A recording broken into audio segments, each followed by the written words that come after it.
வணக்கம் நண்பர்களே, நாம் இன்றைக்கி இந்த வீடியோவில் என்ன ஒரு முக்கியமான தகவலை பற்றி தெரிஞ்சுக்க போகிறோம் அப்படின்னு சொல்லிட்டு பார்த்தீங்கன்னா, பிக் பாஸ் ஃபேம் தாமரை ஒரு அவேர்னஸ் வீடியோ மாதிரி வெளியிட்டாங்கல்ல. இந்த மாதிரி தன்னை ஒரு நபர் கிட்டத்தட்ட தன்னுடைய 3 பவுன் செயினை ஏமாற்றிட்டாங்க. இப்போ செயினும் இல்லை, பணமும் இல்லை அப்படிங்கிற மாதிரி சொல்லியிருந்தாங்கல்ல. அது யார் அப்படிங்கிற ஒரு விஷயம் தான் எல்லாருக்குமே அதிர்ச்சியை ஏற்படுத்தியிருந்தது. அது மட்டும் இல்லாமல் அவங்க போலீஸில் கம்ப்ளைண்ட்டும் பண்ணியிருந்தாங்க. வக்கீல் மூலமாகவும் இந்த கேஸை டீல் பண்ணிட்டு இருந்தாங்க. அந்த வகையில் அவர் இப்போ மாட்டிக்கிட்டாரு. ஆனால் அவர் மேலே இன்னும் எஃப்ஐஆர் போடல அப்படிங்கிற மாதிரி ஒரு விஷயத்த சொல்லியிருந்தாங்க. ஆனால் அந்த நபர்கிட்ட தான் தாமரையோட அந்த இன்ஸ்டாகிராம் ஐடியா இருக்கட்டும், இல்லை பேங்க் அக்கௌண்ட் எல்லா டீட்டெயில்ஸுமே அந்த நபர் தான் கிட்டத்தட்ட ஒரு 1 or 2 இயர்ஸ்க்கு மேலே மெயின்டைன் பண்ணிக்கிட்டு வந்திருக்கிறாங்க. அந்த வகையில் அது என்ன பண்ணியிருக்காரு அப்படின்னு சொல்லிட்டு பார்த்தீங்கன்னா, இவங்களோட இன்ஸ்டாகிராம் அக்கௌண்ட்டை ஹேக் பண்ண ட்ரை பண்ணியிருக்காரு. அது மட்டும் இல்லாமல் தாமரையை ஒரு தப்பான பெண்ணாக மிஸ்ஃப்ரேம் பண்ணி காட்டுறதுக்காக நிறைய விஷயங்களையும் அவர் பண்ணியிருக்காரு. ஏன்னா அவங்க இதுக்கு முன்னாடி இந்த கூத்தில் பாடுற பெண்கள் கிட்ட போய் இந்த தாமரை அப்படின்னு சொல்லி அவங்கள பற்றின நிறைய விஷயங்களை சேகரித்து அவர் ஒரு ஆடியோ மாதிரி உன்னுடைய உண்மையான இதுதான் அப்படிங்கிற மாதிரி ஒரு ஆடியோவை ரிலீஸ் பண்ணியிருந்தாரு. அதுக்கு பதிலடி கொடுக்குற மாதிரி தாமரை ஒரு விஷயத்த பண்ணியிருக்கிறாங்க. அதை தான் நம்ம இந்த வீடியோவில் முதல் முக்கியமான விஷயமா பார்க்க போகிறோம். அது மட்டும் கிடையாது, தாமரை இன்னும் முக்கியமான ஒருத்தரை ஏமாத்திருக்காங்க. அவங்க இந்த சின்னத்திரையில் மிகப்பெரிய அளவில் இன்னைக்கு கணவன் மனைவியாக இருக்கிற அவங்களையும் ஏமாத்திருக்காரு. அது யார் அப்படிங்கிறத நம்ம வீடியோவோட கடைசியில் பார்க்கலாம். வீடியோக்குள்ளே போகிறதுக்கு முன்னாடி நீங்கள் நம்ம சேனலுக்கு புதியவராக இருந்தால் மறக்காமல் சிபி ட்ரெண்டிங்கை சப்ஸ்கிரைப் பண்ணி ஃபாலோ பண்ணிக்கோங்க. வாங்க வீடியோக்குள்ளே போகலாம். பிக் பாஸ் தாமரையை எச்சரிக்கிற மாதிரி ஒரு பதிவை இன்னைக்கு ஆதி ரிலீஸ் பண்ணியிருக்காரு. இந்த ஆதி அப்படிங்கிறவர் சின்ன மருமகளில் ஹீரோயினாக பண்ணிட்டு இருக்கிற ஸ்வேதாவோட கணவர் அப்படிங்கிறது பலருக்குமே தெரியாது. ஆனால் ஸ்வேதா அவங்க தன்னுடைய எக்ஸ் கணவர் அப்படிங்கிற மாதிரி சொல்கிறாங்க. அவரை விட்டுட்டு கிட்டத்தட்ட 2 இயர்ஸுக்கு மேலே ஆகுது அப்படிங்கிற மாதிரி சொல்லியிருக்காங்க. ரீசெண்டாக டிவோர்ஸ் நோட்டீஸும் அமைச்சிருக்கிறாங்களாம். ஸோ எனக்கும் அவருக்கும் இந்த சம்மந்தம் இல்லை அப்படிங்கிற மாதிரி விஷயத்த நிறைய தடவை ஸ்வேதாவும் சொல்லிக்கிட்டு வராங்க. ஆனால் இப்போ ஆதி என்ன பண்ணியிருக்காங்க அப்படின்னு சொல்லிட்டு பார்த்தீங்கன்னா, தாமரையோட இந்த வீடியோக்கு, அதாவது அவேர்னஸ் வீடியோ, அதாவது உங்களை யாராவது இந்த நபர் உங்களை ஏமாத்திருந்தா கண்டிப்பாக இந்த நம்பருக்கு காண்டாக்ட் பண்ணுங்க அப்படிங்கிற மாதிரி அவேர்னஸ் நம்பர் கூட கொடுத்துருந்தாருல்ல. அந்த வகையில் ஆதியை பற்றின நிறைய விஷயங்களை தாமரை வெளிப்படையாக அந்த வீடியோவில் பேசியிருந்தாங்க. அதுக்கு ஆதி என்ன ரியாக்ட் பண்ணியிருக்காரு அப்படின்னு சொல்லிட்டு பார்த்தீங்கன்னா, தாமரை பற்றின ஒரு சில விஷயங்களையும், அதாவது அவங்க கூட ஸ்டார்டிங்கில் ஒர்க் பண்ண சில நபர்கள் பேசின அந்த ஆடியோ பதிவையே வெளியிட்டிருக்காரு. அது மட்டும் இல்லாமல் உன்னை பற்றின முக்கியமான விஷயத்தையும் சொல்கிறேன் அப்படிங்கிற மாதிரியும் அவரை எச்சரிக்கிற மாதிரி ஒரு பதிவையும் இன்றைக்கி ரிலீஸ் பண்ணியிருக்காரு. அதில் என்ன சொல்லியிருக்காரு அப்படின்னு சொல்லிட்டு பார்த்தீங்கன்னா, நீ என்ன திருட அப்படின்னு சொல்கிறல்ல, அந்த செயின் யார் பேரில் இருக்குது, என்ன டேட்டில் இருக்குது அப்படிங்கிறதுலாம் உனக்கும் எனக்கும் நல்லாவே தெரியும். நான் அதை பற்றி பேச வரல. ஆனால் நீ எப்பேற்பட்ட ஆளுங்கிறத நான் ஃபஸ்ட்டு சொல்லணும். ஏன்னா நீ 16 வயசுலேயே ஒருத்தரை கல்யாணம் பண்ணிட்டு போனல, நீ எப்படி அந்த ஆளை விட்டு நீ ஏன் வந்த?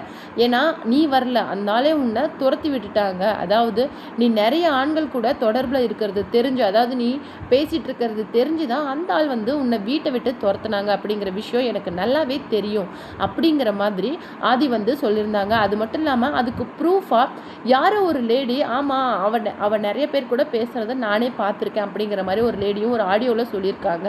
ஆனால் அது இல்லை அப்படிங்கிற மாதிரியும் இப்போ ரீசெண்டாக அந்த ஆடியோவே ஃபேக் அப்படிங்கிற மாதிரியும் இன்றைக்கி தாமரை ரிலீஸ் பண்ணியிருந்தாங்க. அதை தொடர்ந்து ஆதி என்ன பண்ணியிருக்காங்க அப்படின்னு சொல்லிட்டு பார்த்தீங்கன்னா, நான் நிறைய விஷயம் நிறைய பேருக்கு நல்லது பண்ணியிருக்கிறேன். ஸோ நான் பயப்படணுங்கிற அவசியம் கிடையாது.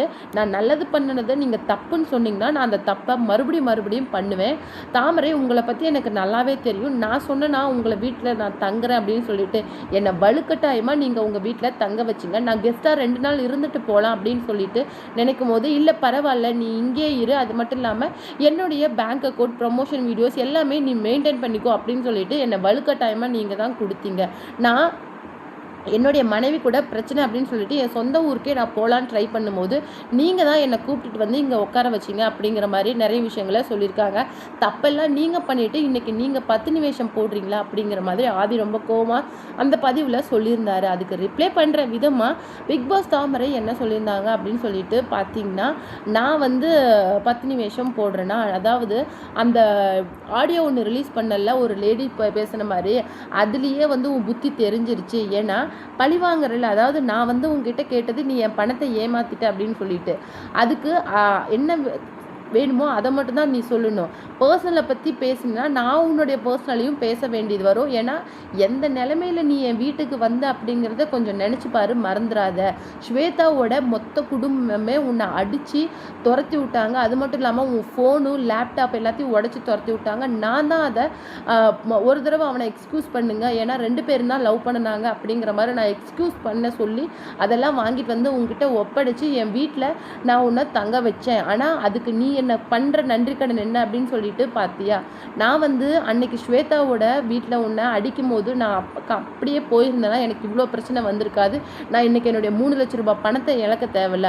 ஆனால் என்னுடைய இன்ஸ்டாகிராம் அக்கௌண்ட்லேருந்து யூடியூப் அக்கௌண்ட்லேருந்து இன்றைக்கி எல்லாமே ஒன்று நான் ஒரு தம்பி மாதிரி நான் நினச்சி ஒப்படைச்சேன். ஆனால் அதுக்கு நீ காட்டின நன்றி கடன் பார்த்தியா? அது மட்டும் இல்லாமல் நீ என்ன சொன்ன, என்னுடைய முதல் கணவர் நிறைய ஆண்களோட தொடர்புன்றதுனால என்னை துரத்தி விட்டுட்டாருன்னு சொன்னல, அந்த பெண்ணோட வீடியோ ஒன்று ஆடியோ ஒன்று போட்டிருந்தல, அதுலேருந்தே தெரிஞ்சு போச்சு நீ எவ்வளோ பெரிய ஃப்ராடுன்னு. ஏன்னா அந்த பொண்ணு என் கூட ஸ்டார்டிங்கில் ஒர்க் பண்ணின பொண்ணு அப்படிங்கிறத வாய்ஸ் வச்சு நான் கண்டுபிடிச்சிட்டேன். அந்த பொண்ணுக்கிட்டே நான் டைரெக்டாகவும் பேசிட்டேன். நான் வந்து அக்கா என்கிட்ட வேற ஒருத்தரை பற்றி கேட்டாங்க, நான் அதை பற்றி தான் சொன்னேன். ஆனால் நான் அதில் இருக்கிறது நான் தான் அதை பேசியிருக்கேன். ஆனால் அது நான் உங்களை பற்றி எதுவும் சொல்லலைக்கா, வேற யாரோ பற்றி கேட்டாங்க, நான் அதை சொன்னேன், அதை அப்படியே போட்டிருக்காங்க. இதுக்கும் எனக்கும் எந்த சம்மந்தமும் இல்லைக்கா, நான் பேசுனதுனால தான் நான் இதை எங்கே வேணாலும் வந்து சொல்கிறேன் அப்படிங்கிற மாதிரி அந்த பொண்ணே என்கிட்ட சொல்லிடுச்சு. ஸோ உன்னுடைய பழி வாங்குற புத்தி நீ அங்கேருந்து அங்கனக்குள்ளேயே ஆரம்பிச்சிட்ட அப்படிங்கிறது இதுலேருந்து நல்லாவே தெரியுது. நீ ரொம்ப சீக்கிரம் ரொம்பலாம் வெளியில் தெரிஞ்சிட்டு இருக்க முடியாது. நான் வந்து உன் மேலே கம்ப்ளைண்ட் கொடுத்த அப்புறமும் நீ வந்து ஒரு மணி ட்ரான்ஸ்ஃபர் பண்ணுற கடைக்கார கிட்டத்தட்ட 1,30,000 ஏமாற்றிருக்க. அந்த பதறி போன ஆடியோவை எனக்கு அனுப்பிச்சிருக்கிறான். நான் வந்து அவரும் வந்து என் கூட இப்போ கம்ப்ளைண்ட் கொடுக்க ரெடி ஆகிட்டாரு. நீ ரொம்ப நாள்லாம் வெளியில் தெரிய முடியாது. நான் கூட ஏதோ 5-10 தான் நீ ஏமாத்திருப்ப அப்படின்னு நினச்சேன். ஆனால் கிட்டத்தட்ட 50-60 லட்ச ரூபாய்க்கு மேலே ஏமாத்திருக்கிற. நிறைய சின்னத்திரை நடிகர்களையும் ப்ரொமோஷன் பண்ணுறேன் அப்படின்னு சொல்லிட்டு ஸ்வேதாவோட பேரை யூஸ் பண்ணி நீ ஏமாத்திருக்கிற. கண்டிப்பாக வந்து ஸ்வேதா கொடுக்குற கம்ப்ளைண்ட்டும் செல்லும், நாங்கள் கொடுக்குற கம்ப்ளைண்ட்டும் உன்னை மாட்டி விட போகுது. அதுக்கு முன்னாடி நீயே சரண்டர் ஆகிட்டா உனக்கு நல்லது. இன்னமும் உன் மேலே எனக்கு அந்த சின்ன பரிதாபம் இருக்குது, அதை நீ யூஸ் பண்ணிக்கோ அப்படிங்கிற மாதிரி ரொம்பவும் கோவமாக தாமரை வந்து அந்த விஷயத்த சொல்லியிருந்தாங்க. அது மட்டும் இல்லாமல் தன்னுடைய பணம் கிட்டத்தட்ட 3 லட்ச ரூபாய்க்கு மேலே அவன் ஏமாத்திட்டான் அப்படிங்கிறதும். அது மட்டும் இல்லாமல் நான் வந்து என்னுடைய இன்ஸ்டாகிராமில் நான் வீடியோ போட்டுட்டு வரல, அதை அவனுக்கு எதிராக போட்ட வீடியோ இதெல்லாம் டெலீட் பண்ணுறது இல்லாமல் அக்கௌண்ட்டையும் ஹேக் பண்ணுறாங்க அப்படிங்கிற விஷயத்தையும் தாமரை வந்து சொல்லியிருக்காங்க. இதெல்லாம் பண்ணுறது ஆதிதான் அப்படிங்கிறது எனக்கு நல்லாவே தெரியும். ஏன்னா அவன் நிறைய பேர் இந்த மாதிரி இந்த ஃபோன் கடைக்காரங்கள்லாம் கைவசம் வச்சிருக்கிறான் அப்படிங்கிறது எனக்கு நல்லாவே தெரியும். ஏன்னா என்னுடைய வீட்டுக்காரை நான் தான் நகை வச்சுட்டு வர அனுப்பலான்னு சொன்னேன். ஆனால் இல்லை வேணாக்கா, எனக்கு தெரிஞ்ச ஒரு இடத்துல வச்சா 30,000 எக்ஸ்ட்ரா கிடைக்கும்னு சொல்லி தான் நீ வச்ச. உனக்கு எல்லா ஆளுங்க கூடயும் தொடர்புக்கு கண்டிப்பாக ஒன்றை மட்டும் இல்லை, உன்னோட சம்மந்தப்பட்ட எல்லாருமே போலீஸ் கண்டிப்பாக பிடிக்க தான் போகிறாங்க அப்படிங்கிற மாதிரி ரொம்ப ஆதங்கமாக ஒரு வீடியோவை இப்போ தாமரை வந்து ரிலீஸ் பண்ணியிருக்காங்க. அது மட்டும் இல்லாமல் ஒரு சின்ன திரை பிரபலத்தையும் அவங்க ஏமாத்திருக்காங்க. அவங்க கிட்டத்தட்ட 8 லட்ச ரூபாய்க்கு மேலே ஏமாத்திருக்காங்களாம். அது வேறு யாரும் இல்லை, சிறகடிக்க ஆசை சீரியலோட ஹீரோவாக பண்ணிட்டு இருக்க முத்து அப்படிங்கிற வெற்றிவசன் தான்.